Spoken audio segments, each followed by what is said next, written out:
धमाकेदार खुलासा, चर्च की जमीन बेचने वाले सिंडिकेट का पर्दाफाश, 25 करोड़ का नया खेल। इस वक्त की बड़ी खबर लखनऊ से, जहां डायसिस में सबसे बड़ा जमीन घोटाला।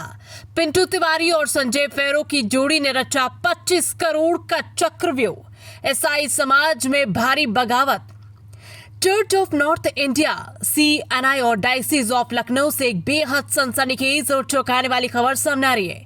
मॉडरेटर के दत्तक पुत्र और डायसिस ऑफ लखनऊ के नए विधिक सलाहकार पिंटू तिवारी पर करोड़ों रुपए की चर्च की बेशकीमती जमीनों को भूमाफियाओं के हाथों औने पौने दामों में बेचने का बेहद गंभीर आरोप लगा है। इस नए कारनामे के सामने आते ही पूरी झांसी कलीसिया और ईसाई समाज में हाहाकार मच गया है। सूत्रों से मिली पुख्ता जानकारी के मुताबिक जैसे ही पिंटू तिवारी ने अपने आका मॉडरेटर परितोष कैनिंग के भारी दबाव के चलते डायसिस ऑफ लखनऊ के वैदिक सलाहकार की कुर्सी संभाली, वैसे ही खेल शुरू हो गया।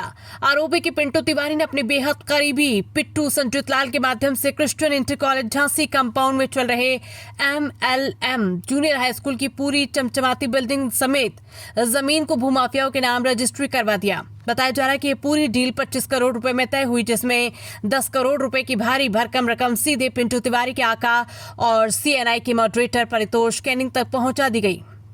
इस पूरे महाघोटाले के स्क्रिप्ट को अंजाम देने के लिए पिंटू तिवारी के सबसे खासम खास संजय फेरो ने मोर्चा संभाला। आरोप है कि संजय फेरो ने अपने पुराने तरीके का इस्तेमाल करते हुए एक फर्जी आदमी को खड़ा किया और पूरी जमीन व स्कूल की रजिस्ट्री करवा दी। इस सौदेबाजी में किसी भी तरह की कानूनी या सामाजिक आपत्ति न उठाने के बदले 25 करोड़ रुपए का बड़ा लेन देन हुआ।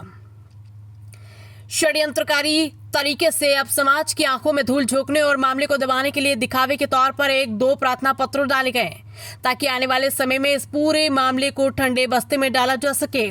ये कोई पहली बार नहीं जब पिंटू तिवारी का नाम ऐसे किसी जमीन घोटाले से जुड़ा हो।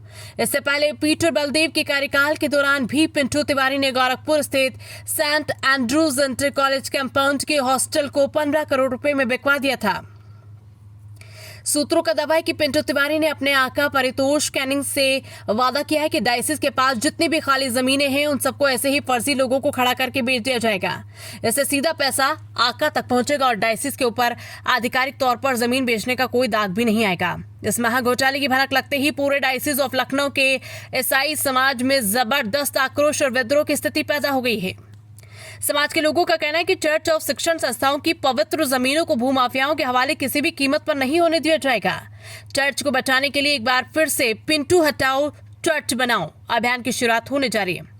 ईसाई समाज की निगाह एक बार फिर अपने पुराने जुझारू आंदोलनकारियों की तरफ टिक गई है। अब देखना होगा कि इस आर पार की लड़ाई में क्या नया मोड़ आता है और क्या इस सिंडिकेट पर कोई कानूनी शिकंजा कसेगा।